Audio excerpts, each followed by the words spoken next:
เฮ็ดของใหญ่ๆงามๆเดี๋ยวใส่เบิ้งแล้วตอนนี้กำลังแบกหญ้าให้งูตื่นอยู่โคตรว่างามหลายอ้อยเสียเกาะปลาเนี่ยอันงามๆก็ลงให้เพิ่นแด้เพิ่นว่าลงแต่อันขี้ไล่ข่อยหลายเพิ่นว่าปานอ้อยบ้านข้อเพิ่นแล้วเนี่ยเพิ่นสิยิ้มได้กับสวนนี่ล่ะเดี๋ยวจะมาที่ลงนั่นให้มันดอกเดี๋ยวโทรศัพท์มันที่เห็นอันที่ว่าเบิ้งพุ่นอ่ะเบิ้งฝนโลดสูง4 เมตร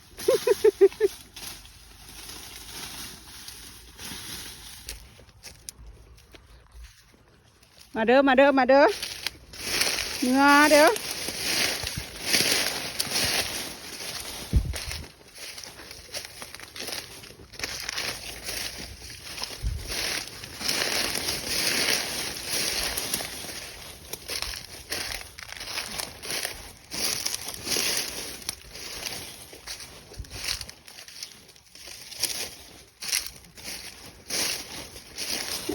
ตัววานเอาไว้เฮ็ดโฮมบ่นี่นบกันอยู่เนี่ย